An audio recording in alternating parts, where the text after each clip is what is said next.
La ilahe illalloh Muhammad Rasululloh aşhadu la ilahe illalloh aşhadu Muhammadan Allohu va rasuluhu.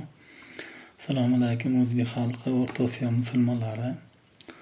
Turk degani chiqibdi bitta. Ancha yildan beri turibdi. 3 yildan beri internetda ko'raman. Unaqa o'zbeklar ishi falon qilarlar.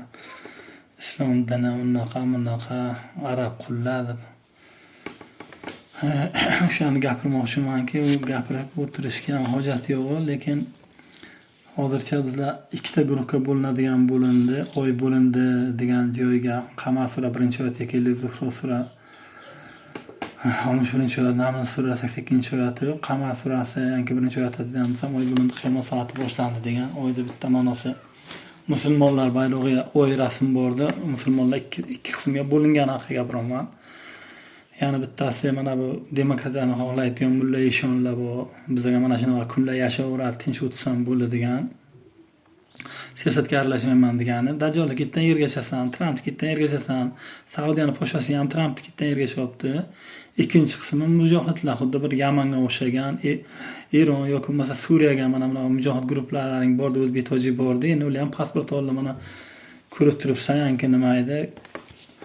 Nima desam, o'sha Suriyaning prezidenti Ashara deysan, boshqa deysan, o'sha bilan inshaalloh demokrat davlat olding, nima qilamisan ham yashayapsan endi.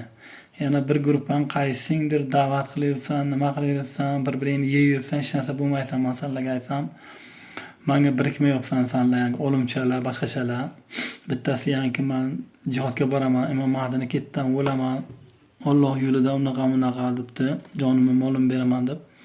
Men yozdim o'shaning tagiga, yangi nima edi, o'sha bachchani oti bir bola ularni ism familiyasi xuddi o'shanaqa hadislarga aytilganday, o'zini bir nimalarning nomini qo'yib olgandi.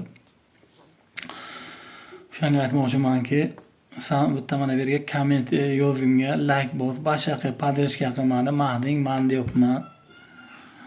Sen o'zingni o'ldirib, joningni qurbon qilma, qo'ysan, joning o'zing oilangga kerak. Bu turk nima desang, turk mana shu dajjolni bitta nimasi, padyobga laychasi bu, laqilla og'zini ham qilib katta qilib vaqillayotdi. Qolgan boshqa siyosatchilaring hammasi birga bitta mana video qo'yib boraveraman, meni qiladigan ishim. Lekin Alloh taolo mana shu yerni yaratdimi, senga tavakkal yashash bo'lmaydi, uni Qur'on hadisi bilan yashaysan. Antikrist yoki dajjol bu demokratik tuzum yelkasida tog'dek non bo'ladi. Non bu oylik yoki boylik. Hozir O'rta Osiyo musulmonlari Amerika, Yevropaga ishga borishyapti, uni jannatda do'zax esa jannatdir. Ya'ni erkakni erkakka, ayolni esa ayolga ham nikohlaydi. Har qanday Qur'oni yo'q, hadisi yo'q, tuzumlar yo'qdir islomga, ya'ni dajjoldir. Kommentariyaga yozadiganing, podrejka qilayotganing, musulmonsan, Mahdiga qo'shil, yergashgin, vaqillama, o'zingni baqa tashlab o'tdima, qo'ydim tashlab o'tiradiganingga ochiqchasini aytib qo'yay, sukunaveraman. Voy bo'linding, mana shu yerda aniq bo'ladi. Senlar aniq bo'lasan shu yerdan. Tamom. Bu Alloh taolo yana keyin nomini turli xil qilib yaratgani bilan u bitta odam, ya'ni qatonli kishidan keyin Usama nima deysanmi, ya'ni jaqjaqul deysanmi, dobatillar deysanmi, Efiopiyan qapqara Efiop deysanmi, ya'ni Kabani vayron qiladigan bu ma'no beradi. Soatan degani boldirlarning nozik degani bu dobatil arz bilan to'pa-to'g'ri keladi. Ya'ni nima boldirlarning nozik odam bo'lsa, u Kabani buziladimi, unaqa baquvvat emas-ku. Yangi dobatlar nima bir nozikkina narsa dajjolga qarshi turibdi. Dajjol bu hammani chalg'itadi bu. Men degan musulmonning o'zi chalg'inib turibdi. Vaqara o'ynab yuribsanlar, bir bola demokratiyada. Qiskinda yergashkin menga, tamom. Assalomu alaykum va rahmatullohi va barakatuh. Turkingni, purkingni og'ziga tiqamiz, og'zini ham qilib o'tirasan. Haqqillah.